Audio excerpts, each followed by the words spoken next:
गुरु साक्षात् परिब्रह्म तस्मै श्री गुरुदेव।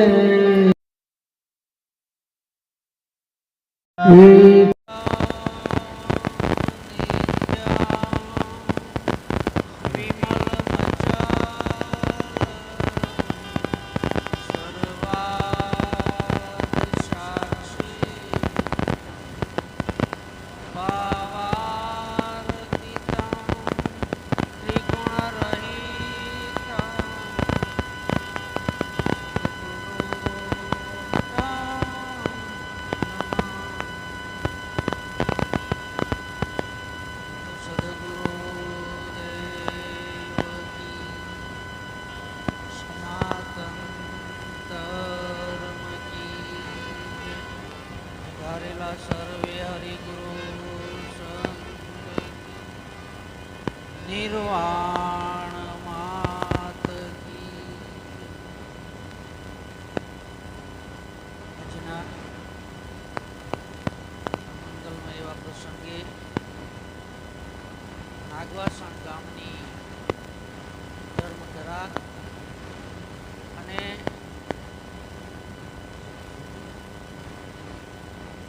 સોનીબાના સમસ્ત પરિવારે આજે એમની નિર્વાણ તિથિ એટલે કે શ્રદ્ધાંજલિ કાર્યક્રમમાં આપ સૌને મળવાનું થયું।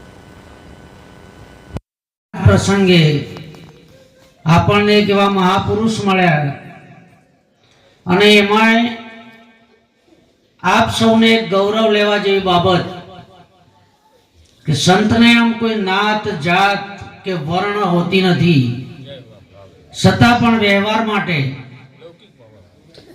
તમારા સમાજનું ગૌરવ અને તમારા સમાજનું દૂધ એવા ઓકલિયાળા નિવાસી અમારે પરમ પૂજ્ય સંત શ્રી એવા વિરમરામ મહારાજને તાળીથી વધાવો।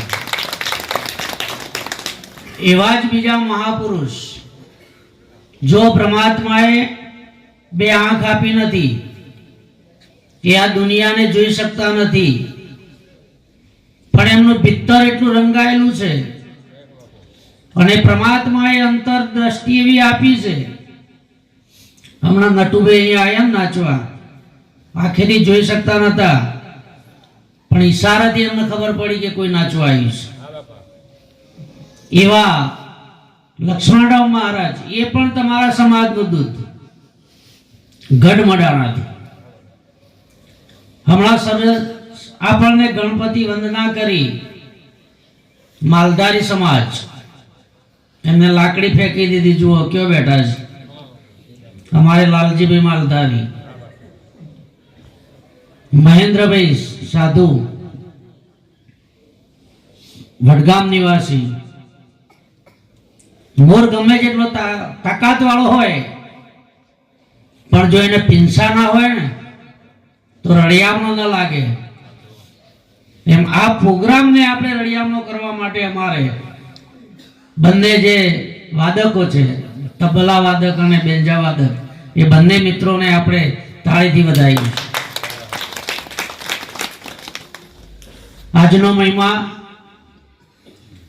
એક માતુશ્રીની નિર્વાણ તિથિ નિમિત્તનો પરથીભાઈ અને શામળભાઈ બંને ભાઈઓએ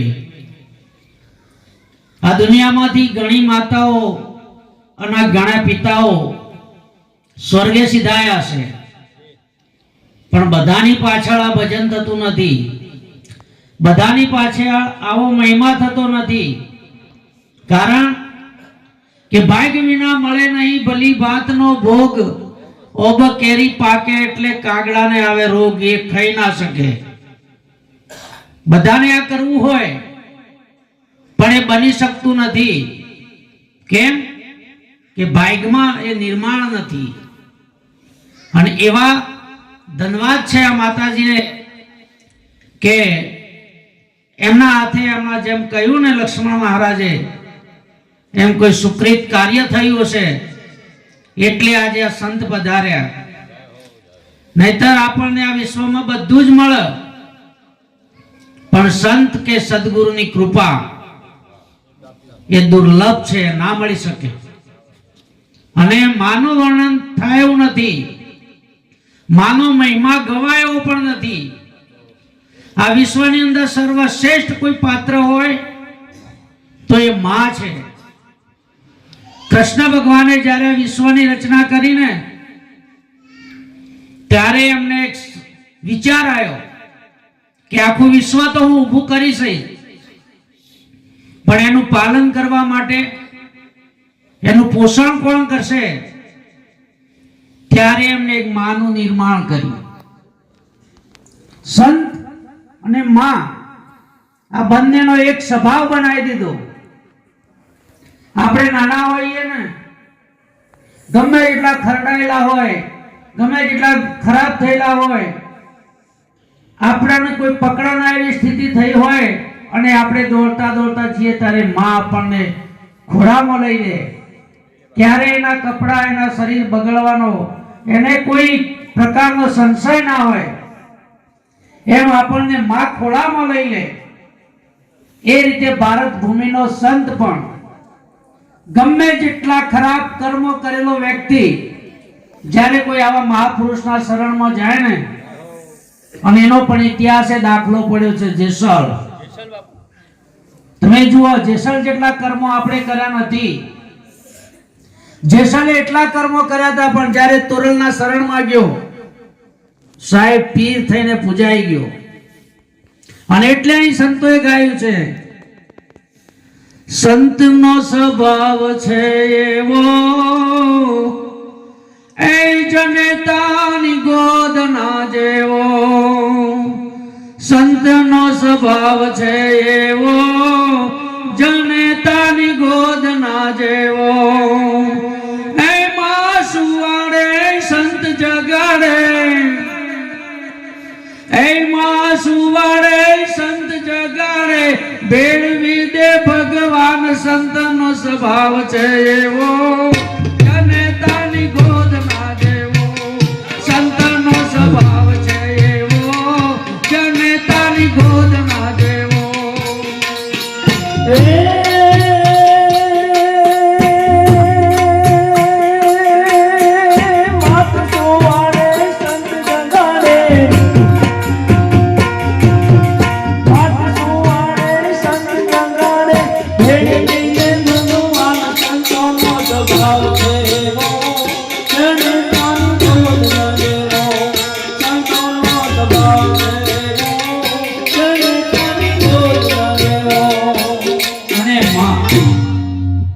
માનું જે ઋણ છે ને, એ આપણાથી ક્યારે પણ અદા થાય એવું નથી.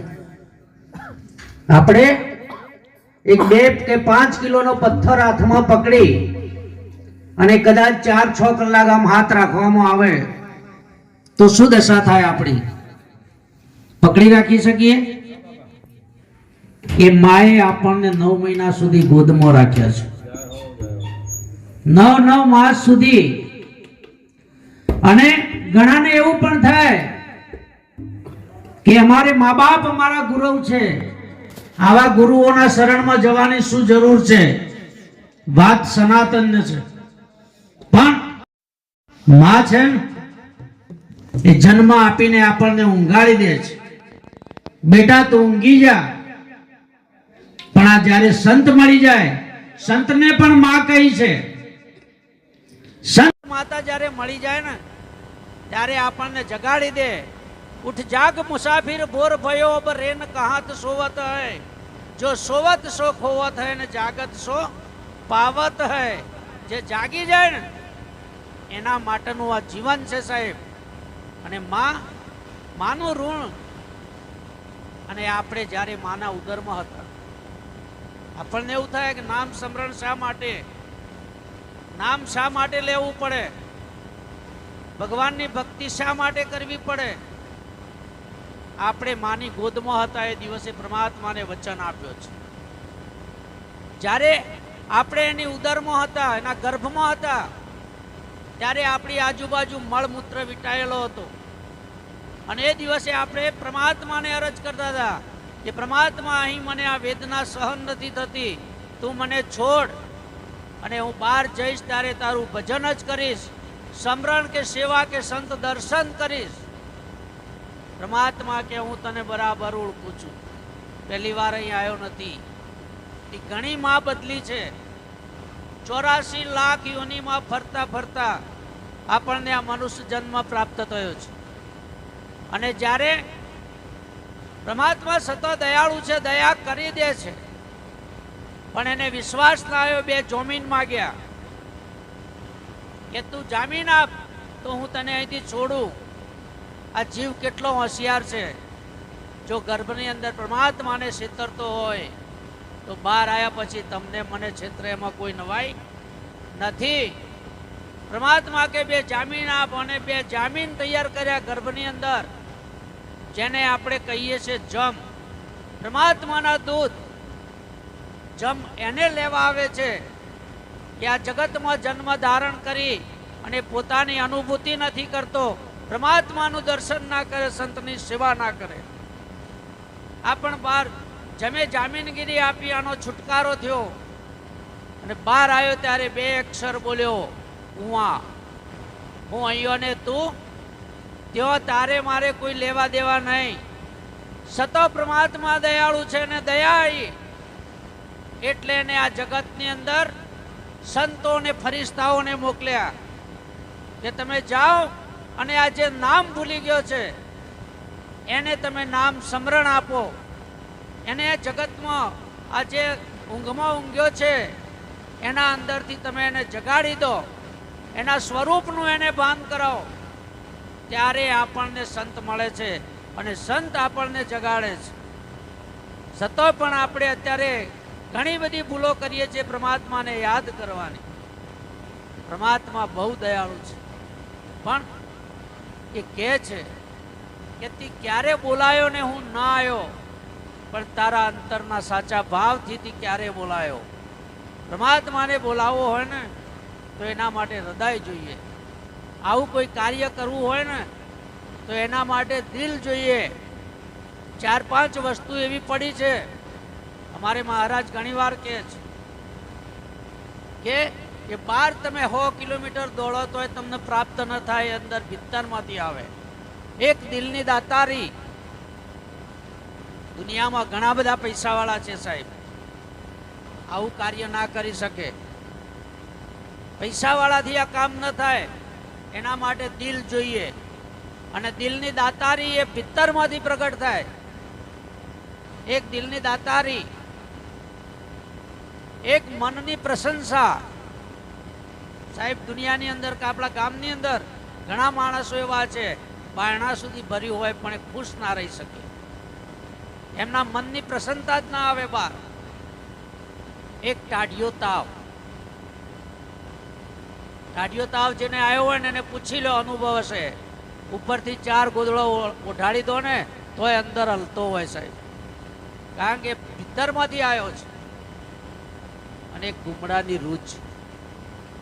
બહાર ગમે જેટલો મલમ લગાવો પણ અંદરથી રોગ પ્રતિકારક શક્તિ ના ઘટન અરે ના વધન ત્યાં સુધી સાહેબ તમારા અંદરથી રૂચ ના આવે.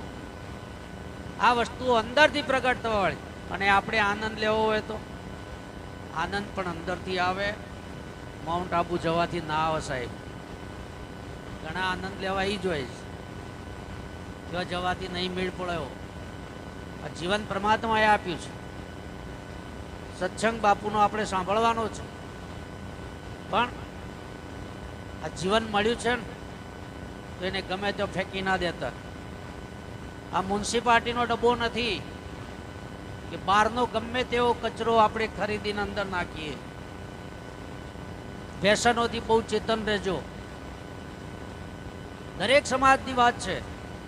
આજે વ્યસનની અંદર બધા સમાજો હોમાઈ રહ્યા છે. આ એટલા માટે મળ્યું છે. આને શની જરૂર છે? ગમે તેવી વસ્તુ અંદર નાખી દેવાની. અને અત્યારે તમે જુઓ માણસ કેટલો સુધર્યો છે. અત્યારે તબેલામાં જઈને જોઈ આવજો, બેસો ને ગાયો જે આપ્યું છે અને ખાઈને શાંતિથી બેઠી બેઠી વાગોળતી હશે. અને હાઈવે ઉપર જોઈ આવો અત્યારે હોટલે મોણાને ભૂખ નહીં મળે. પરમાત્મા ક્યાંથી યાદ આવે? પરમાત્માને યાદ લાવજો. અને આ શા માટે ભક્તિ કરવાની છે? જો ભક્તિ આપણા શરીર માટે કરતા હોય ને, કૃષ્ણ કહે છે ગીતામાં, આ શરીર માટે કરતા હોય તો શરીરના ભક્તિની કોઈ જરૂર નથી. કેમ કે આ દેહ કોઈનો રહ્યો નથી ને આપણો રહેવાનો પણ નથી. અને જો આત્મા માટે આપણે ભક્તિ કરતા હોય તો કૃષ્ણ ગીતામાં કહે છે કે હું અજર અમર અવિનાશી છું, મારો કદી નાશ થતો નથી, શસ્ત્ર મને સેદતું નથી, પાણી ભીંજાવતું નથી, પવન સુકવતો નથી, અગ્નિ મને બાળતો નથી, એવો હું અટલ અચળ અવિનાશી આત્મા છું, એને તું જાણ. તો ભક્તિ કોના માટે? ભક્તિ ફક્ત અને ફક્ત આના અંદર જે મન વસેલું છે, આ મનને ભક્તિ કરવાની જરૂર છે. બગડ્યું છે મન અને એને સુધારવાનું છે. પણ આ મન સુધરશે અને મારા સંતોએ કહ્યું છે કે આ મનને જો સુધારવું હોય, મનને સમજાવવું હોય ને, તો એના માટે સત્સંગ છે. અને એટલે કહ્યું સત્સંગ એ વિના મન સમજે નહીં.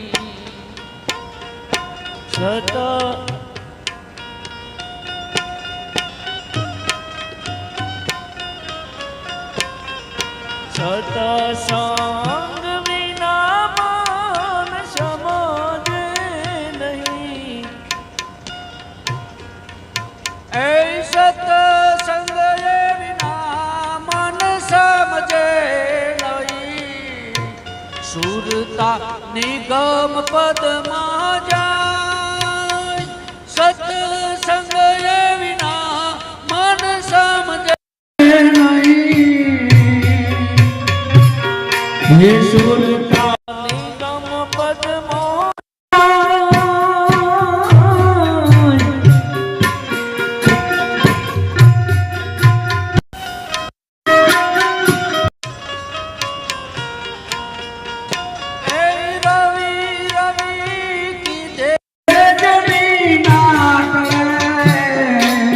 ઉજવીના અંધારા નહીં જાય.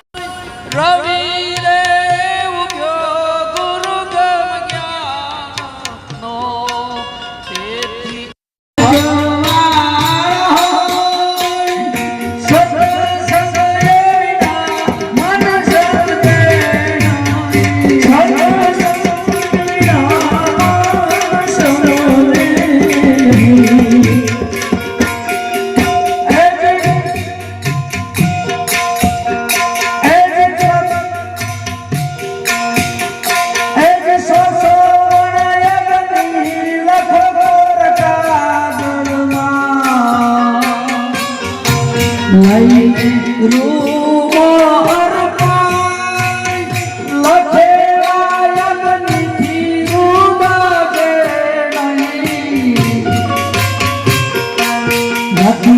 પાવકથી જલી જાય.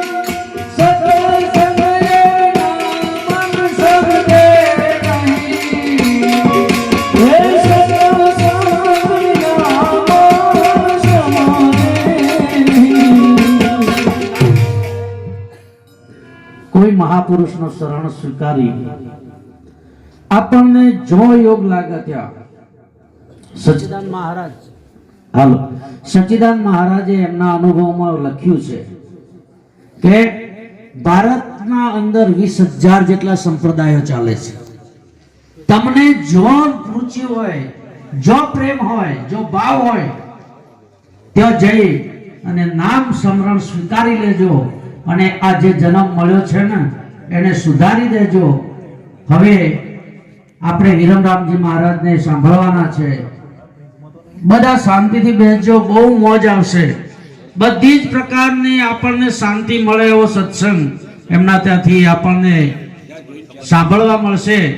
આટલું કહી અહીં મારી વાણીને વિરામ આપું. બોલો સદગુરુ દેવ કી જય. ભજન કરાવે એના કુટુંબ પરિવારનો જય જય.